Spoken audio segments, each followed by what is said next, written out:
여러분 안녕하십니까. 4월 29일 새벽이 되었습니다. 저는 책입니다. 이 초유의 사태가 벌어진 지, 이 본격적으로 시작된 지 열흘이 지나고 있습니다.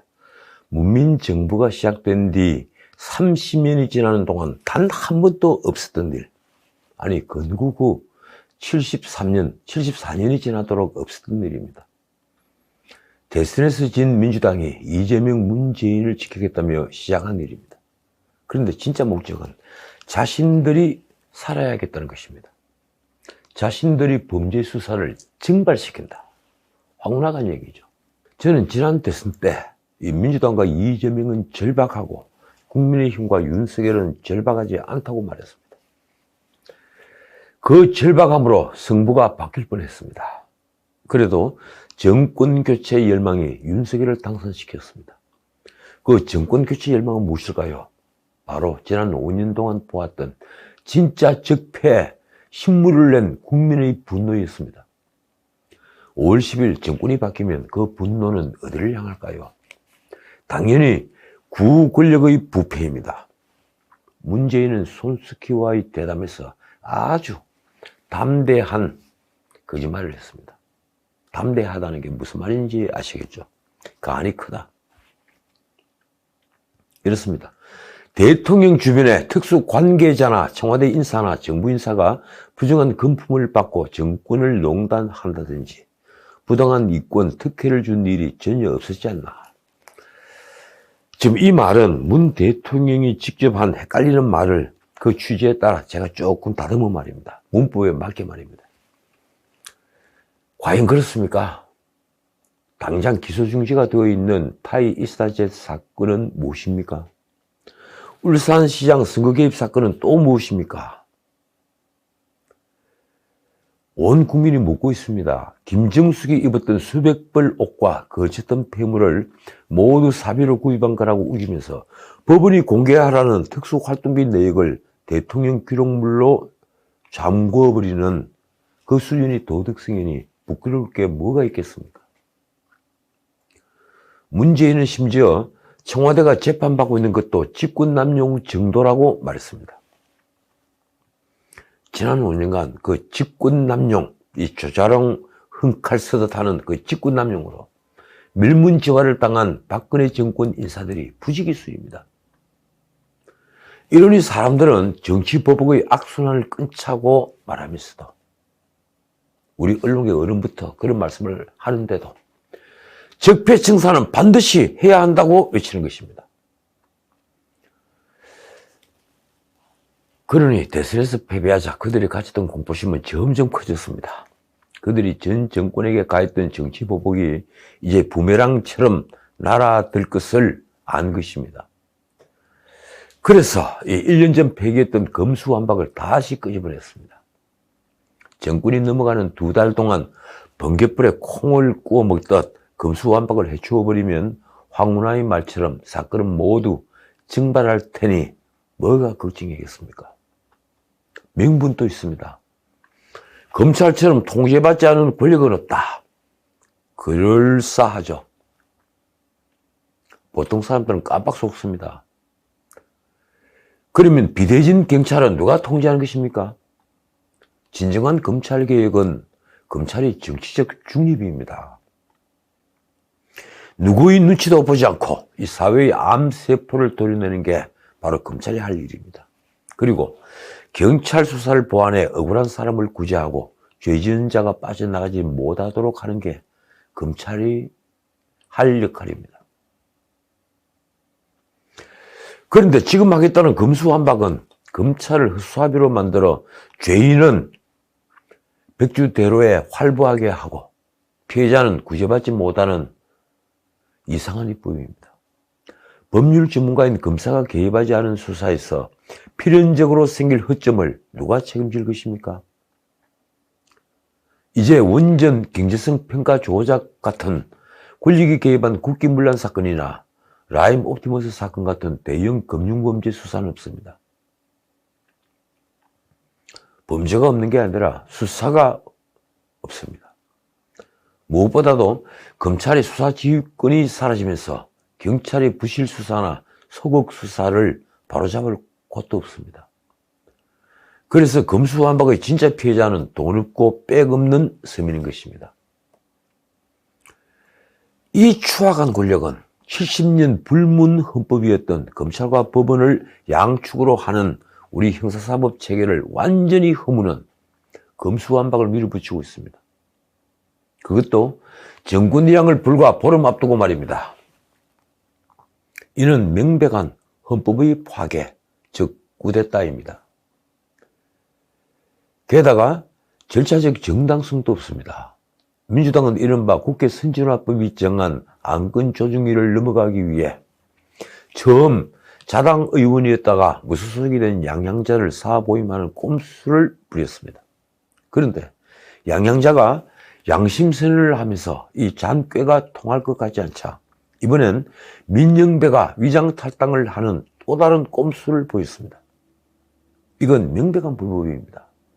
민영배 본인이 안건 조정위를 무위로 돌리기 위해 위장탈당했다고 말했으니 이는 공개적으로 탈법을 한 것으로 편법이 아닌 불법에 지나지 않습니다.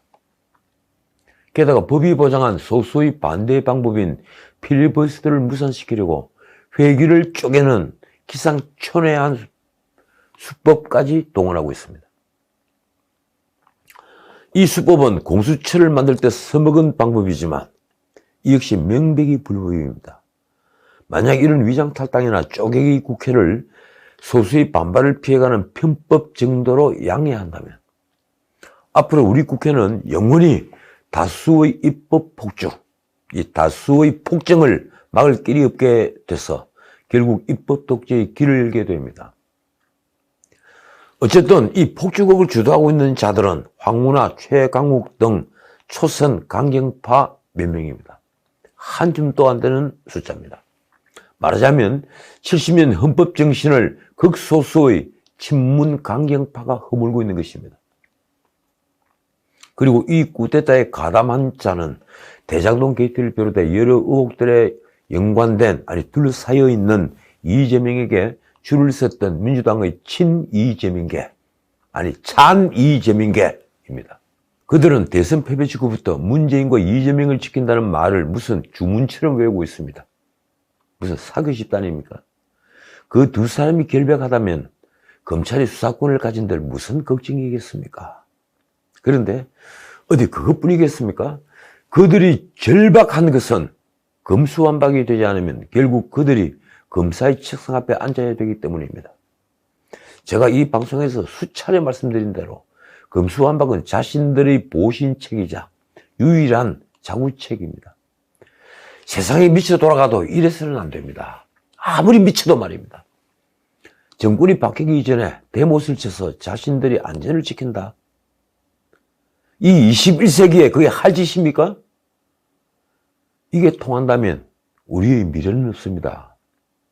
민주당은 검수완박 입법 강행에 나섰습니다. 다들 아시겠지만 제가 지난 방송을 올린 날, 그러니까 만 이틀 전이죠. 27일 새벽 법사위는 전체 회의를 열어 이른바 검수완박 법률인 검찰청법과 형사소송법 개정안을 통과시켰습니다. 전체 회의가 개회 딱 8분 만에 위헌성 형사소송법 개정안과 검찰청법 개정안이 법사위를 통과한 것입니다. 그것도 국민의힘 의원들 저항 속에 법사위 민주당 의원들은 기립 표결을 해서 처리했습니다. 문명국 의회에 기립 표결이 있던가요? 무슨 인민재판입니까? 여기가 북한입니까? 민주당은 2020년 임대차 3법을 단독 처리할 때도 이 방식을 썼습니다. 문자 그대로 속전속결이었습니다. 26일 오후 9시 이 법사위 법안심사소위 그리고 오후 11시 30분엔 안건조정위원회 그리고 27일 0시에 전체 회의. 말씀드린 대로 이 민주당을 위장탈당한 민영배가 안건조정위원으로 들어가 90일 숙려기간을 없앴습니다. 안건조정위원장을 뺏기지 않기 위해서 최고령자가 하니까 말입니다. 사보임으로 법사위원이 된 김진표가 불과 30분 만에 안건조정위원회를 종식시켰습니다. 이 과정에서 민주당은 카메라는 나가라! 이렇게 외치며 언론 취재를 맡기도 했습니다. 이런데도 민주당 원내대표 박홍근은 절차적 문제가 전혀 없었다고 말했습니다. 검수완박 법안이 법사위 전체회의를 통과한 뒤에 민주당은 국회의장 박병석에게 27일 본회의 소집을 요청했습니다. 박병석은 여야 원내대표가 합의해 의총 추인까지 거쳐 국민께 공개적으로 드린 약속은 지켜져야 한다는 입장문을 냈습니다. 권성동의 중재안 합의가 빌미가 됐던 겁니다. 그리고 오후 5시 국회 본회의를 소집했고 이 검찰청법 개정안이 먼저 상정됐습니다. 솔직히 아무리 객관적으로 본다 하더라도 법사위 통과 법안은 엉망이었습니다. 이 국민의 안전과 직결되는 입법이 얼마나 주먹구구였는지, 아니 우리 국회 여당 법사위원들이 얼마나 무식한 자들인지 알 수 있는 대목입니다. 이 법안에는 검찰이 직접 수사가 가능했던 6대 범죄 중에서 부패와 경제범죄 외에 이 수사를 금지하는 내용이 담겨 있습니다. 부패 경제범죄도 1년 뒤 중수청이 발족하면 검찰 수사권은 폐지됩니다.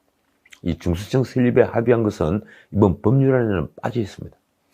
가장 문제되는 대목은 검사의 수사 개시 가능 범죄로 검찰청법 4조 1항에 정한 부패 경제범죄 중 대통령령으로 정하는 중요 범죄라고 정한 대목입니다. 박주민이 고집으로 중재안에서 바뀌었던 이 조문, 그러니까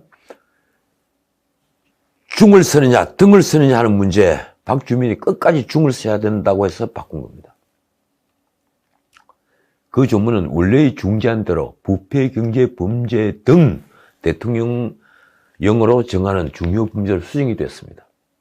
민주당이 겁을 내는 건 등으로 해놨으니 해당되지 않는 다른 범죄도 대통령령으로 검사가 수사를 하도록 하면 어떻게 하느냐는 것이죠. 자기들이 보신책 때문에 그렇습니다. 검사의 동일한 범죄 사실로 국한시켰던 수사보안권을 정한 또 검찰청법 4조 2항은 삭제되었습니다. 이 수정은 제야 법조인들의 비판이 워낙 거셌기 때문입니다. 한 예로 이 김예원 장애인권법센터 이 변호사는 검찰 보안 수사에서 동일성 제한만이라도 제발 없애달라고 호소했습니다. 동일성 제한이라는 것이 이 검찰이 보안 수사권을 행사하더라도 경찰이 수사가 한 이 범죄의 동일성 그 범위 안에 딱 묶인다는 겁니다. 그 동일성 제한에 묶이면 범죄의 실체적 진실을 발견하더라도 이를 밝힐 길이 없다는 비판입니다. 예컨대 절도범에게서 강간이나 강도 같은 다른 여죄를 발견해도 수사할 길이 막히는 것입니다. 아마 법사위에서 통과된 원안대로 되었다면 기립 표결에 참여했던 의원들은 두고두고 자신의 이름에 분칠, 똥칠을 했을 것입니다. 어쨌든 국민의힘은 곧바로 필리버스터를 통해 법안 통과 저지에 나섰는데 솔직히 말해서 어디까지나 형식적입니다. 그 필리버스터도 28일 0시에 자동 종료됐습니다. 민주당이 필리버스터를 무력화하기 위해 회기 쪼개기에 나선 때문입니다. 필리버스터에서 권성동이 한 말은 무엇이었을까요? 그는 민주당을 향해 이렇게 말했습니다. 지난 5년 동안 무엇을 하다가 대선이 끝난 후에 정권 말기에 마치 군사작전 하듯이 법안 통과를 하려고 하느냐. 그러면 당신은 왜 그런 민주당에 야합을 한 겁니까?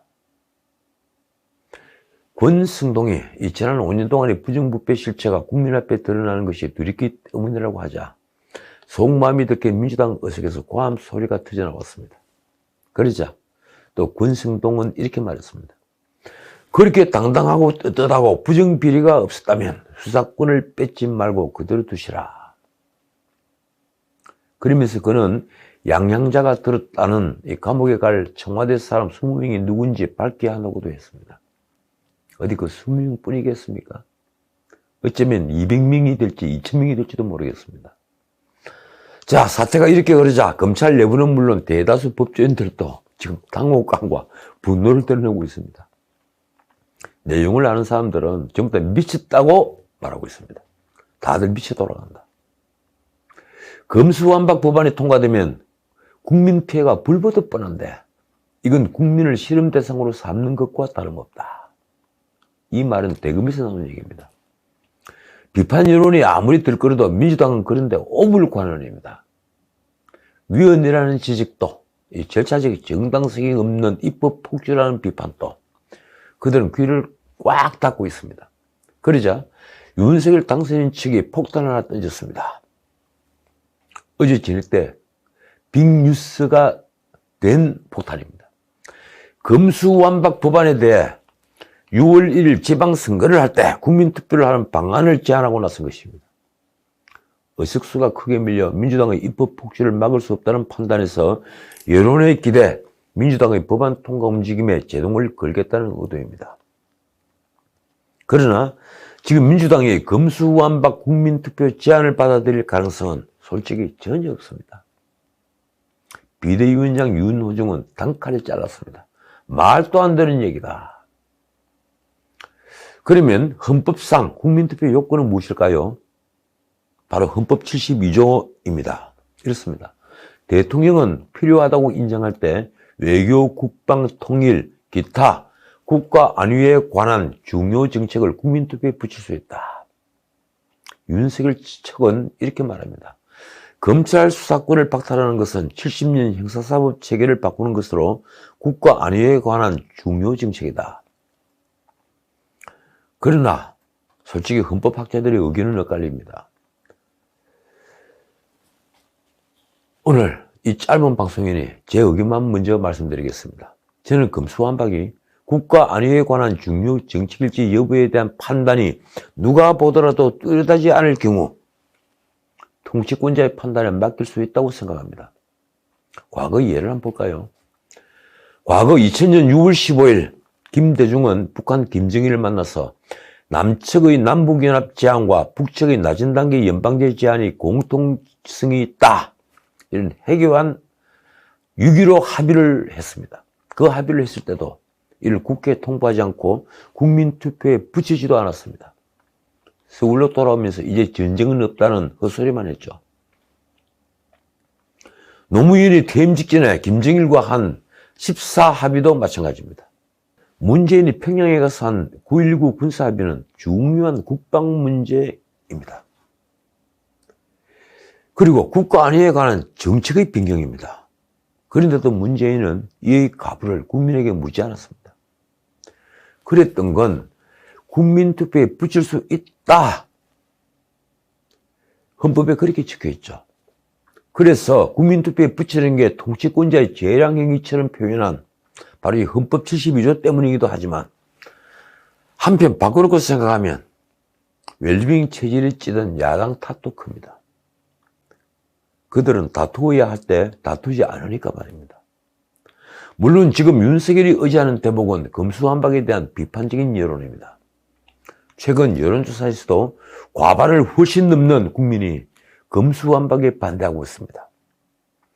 대선 때 정권 교체를 원하는 퍼센테이지와 거의 유사합니다.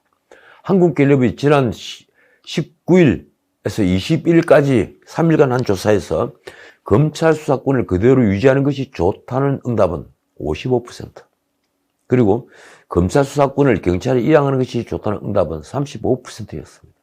엠브렘 퍼블릭, 한국 리서치, 코리아 리서치 등 4개 여론조사 기관이 4월 18일부터 20일까지 3일간 조사한 결과는 또 이렇습니다. 검수완박 법안에 반대한다 50%, 찬성한다 39%. 차이가 조금 좁혀져 있죠. 다만 윤석열 본인은 기자들에게 직접적인 언급을 피했습니다. 당에서 알아서 할 것이다. 왜 그랬을까요? 취임을 앞둔 당선인 신분으로 직접 참전을 의도적으로 피하는 모양새입니다. 언론은 장인사물 검찰총장직 사표를 내면서 검수완박은 부패 완판, 부패를 완전 판치게 하는 것, 이렇게 비판했던 때와는 사뭇 다른 스탠스라고 썼습니다. 그러면서 국민투표가 자신에 대한 신임을 묻는 투표로 변질될 가능성이 높고 만약 치열했던 선거전처럼 되어 반대보다 찬성이 많을 경우에 치명타를 입을 수 있다는 우려가 제기된다고도 했습니다. 솔직히 그러면 어떻습니까?